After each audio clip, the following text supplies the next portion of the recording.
നമസ്കാരം. Raf talk ഫുട്ബോളിലേക്ക് എവർക്കും സ്വാഗതം. ലാലിഗയിൽ ഇന്ന് FC ബാഴ്സലോണ വിയ്യാറയലുമായിട്ട് കളിക്കുകയാണ്. രാത്രി ഇന്ത്യൻ സമയം 8:45 മത്സരം. കളി ജയിച്ചാൽ അവർക്ക് ഒന്നാം സ്ഥാനം നിലനിർത്താൻ പറ്റും. പക്ഷേ ഈ കളിക്ക് മറ്റൊരു പ്രാധാന്യം കൂടിയുണ്ട്. ഹൻസി ഫ്ലിക്ക് FC ബാഴ്സലോണയുടെ കോച്ചായിട്ട് 100ാമത്തെ മത്സരമാണ് ഈ കളിക്കാൻ ഇറങ്ങുന്നത്. അപ്പോൾ ഈ 100 മത്സരങ്ങളിൽ നിന്ന് ഇപ്പോൾ 99 മത്സരങ്ങളായി. അതിൽ അദ്ദേഹത്തിന് 74 വിജയങ്ങൾ സോഫാർ നേടാൻ പറ്റിയിട്ടുണ്ട്. സാക്ഷാൽ പെപ് ഗാർഡിയോള തൻ്റെ ആദ്യ 100 മത്സരങ്ങളിൽ ബാഴ്സലോണയിൽ നേടിയതിനേക്കാൾ കൂടുതൽ വിജയങ്ങൾ ഹൻസി ഫ്ലിക്ക് നേടിയിട്ടുണ്ട് എന്നർത്ഥം. ഇന്നലെ പ്രീ മാച്ച് പ്രസ് കോൺഫറൻസിൽ ഫ്ലിക്കിനോട് ഈ കാര്യങ്ങളൊക്കെ ചോദിക്കേണ്ടായി. 100 ഗെയിമുകൾ ബാഴ്സക്കൊപ്പം എന്തു പറയുന്നു? അദ്ദേഹത്തിൻ്റെ മറുപടി, തീർച്ചയായിട്ടും ഇതൊരു വലിയ ആദരമായിട്ടാണ് ഞാൻ കാണുന്നത്. ഈ മൈൽ സ്റ്റോൺ എത്തുക ബാഴ്സക്കൊപ്പം എന്നെ സംബന്ധിച്ചിടത്തോളം ഈ ക്ലബിൻ്റെ കോച്ചാവുക എന്നുള്ളതൊരു സ്വപ്നമായിരുന്നു. ഞാൻ എവരി ഡേ ഈ പ്ലെയേഴ്സിനൊപ്പം ഈ ക്ലബിൽ എൻജോയ് ചെയ്താണ് മുന്നോട്ട് പോകുന്നത്. അപ്പോൾ വീണ്ടും ചോദ്യം, ഇനിയൊരു 100 മത്സരങ്ങൾ കൂടി കോച്ചാവുമോ ബാഴ്സയുടെ? മറുപടി, വൈ നോട്ട്, എന്തുകൊണ്ടില്ല? എനിക്ക് ആഗ്രഹമുണ്ട്. ഞാനത് നേരത്തെയും പറഞ്ഞിട്ടുള്ളതാണ്. ഈ സിറ്റി, ഈ ടീം, ഈ ക്ലബ്ബ് ഇതെല്ലാം ഞാൻ എൻജോയ് ചെയ്താണ് പോകുന്നത്. തീർച്ചയായിട്ടും വലിയ ഓണറാണ് ബാഴ്സലോണയുടെ കോച്ചാവുക എന്നത് തന്നെ.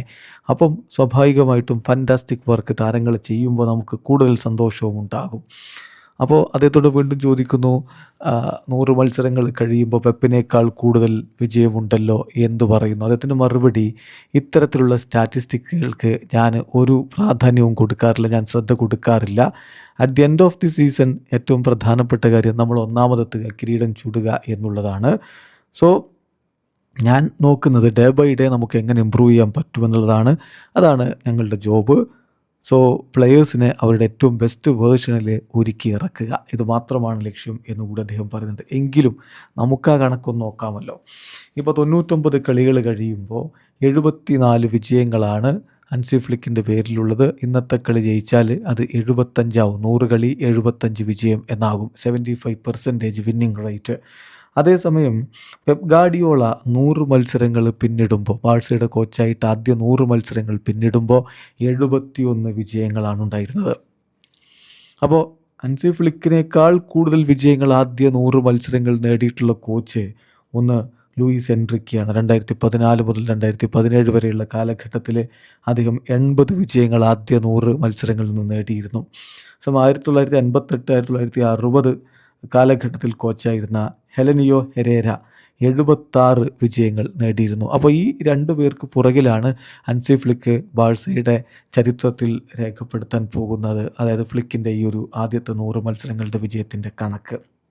ഇനിയിപ്പോൾ അടുത്ത കളി വിജയിച്ചാൽ 75 ആവും എന്ന് പറഞ്ഞാൽ ഇപ്പോൾ 99 കളികളിൽ നിന്ന് 74 വിജയങ്ങളും 9 സമനിലകളും 16 തോൽവികളുമാണ്. ടീം 277 ഗോളുകൾ അദ്ദേഹത്തിൻ്റെ കീഴിൽ അടിച്ചു കൂട്ടിയിട്ടുമുണ്ട്. എന്ന് പറഞ്ഞാൽ that average closes to 3 goals per game. അതൊരു വല്ലാത്ത കണക്കാണ്. അതുപോലെ തന്നെ ഫ്ലിക്കിൻ്റെ കാര്യത്തിൽ മറ്റൊരു പ്രധാനപ്പെട്ട കാര്യം കൂടിയുണ്ട്. ഇപ്പം ലൂയിസ് എൻറിക്കെ, എണസ്റ്റോ വാൽവെർദെ ഇവരും ഈ ഒരു സ്റ്റേയിൽ വരുമ്പോൾ 9 കളികളാണ് തോറ്റിട്ടുണ്ടായിരുന്നത് 100 കളികൾ വരുമ്പോൾ. ഗാർഡിയോള 10 കളികൾ തോറ്റിട്ടുണ്ടായിരുന്നു. ഹെരേരയാണെങ്കിൽ 14 തോൽവികൾ ഏറ്റുവാങ്ങിയിട്ടുണ്ടായിരുന്നു. എന്നാൽ ഹൻസി ഫ്ലിക്കിൻ്റെ കാര്യത്തിൽ 16 തോൽവികൾ ഇപ്പോൾ വന്നിട്ടുണ്ട് എന്നുള്ളതാണ്. എന്തായാലും അദ്ദേഹത്തിൻ്റെ കീഴിൽ FC ബാഴ്സലോണ മികച്ച രൂപത്തിൽ തന്നെയാണ് മുന്നോട്ടേക്ക് പോയിക്കൊണ്ടിരിക്കുന്നത്. ഫ്ലിക്കിൻ്റെ ബാഴ്സലോണ 277 ഗോളുകൾ ഇത്രയും കളികളിൽ നിന്ന് നേടിയിട്ടുണ്ടെന്ന് പറയുമ്പോൾ അതിനേക്കാൾ കൂടുതൽ 100 കളികളിൽ നിന്ന് ഗോളുകൾ നേടിയത് ഒന്ന് ലൂയിസ് എൻറിക്കയുടെ ബാഴ്സലോണയാണ്, 282 ഗോളുകൾ. പക്ഷേ ഗാർഡിയോളയുടെ ബാഴ്സക്ക് 100 കളികൾ കഴിയുമ്പോൾ 242 ഗോളുകളാണ് ഉണ്ടായിരുന്നത്. വാൽവെർദയുടെ ബാഴ്സക്ക് 241 ഗോളുകളും ചാവി ഹെർണാണ്ടസിൻ്റെ ബാഴ്സക്ക് 191 ഗോളുകളുമായിരുന്നു. ചുരുക്കത്തിൽ ബാഴ്സയുടെ ചരിത്രത്തിൽ രേഖപ്പെടുത്തേണ്ട ഒരു സ്റ്റിൻ്റാണ് നമ്മളിപ്പോൾ കണ്ടുകൊണ്ടിരിക്കുന്നത്. വീഡിയോ അവസാനിക്കുന്ന ഫുട്ബോൾ ലോകത്തെ കൂടുതൽ വിശേഷങ്ങളുമായി റാഫ് ടോക്സ് കൊണ്ടുവെത്താം.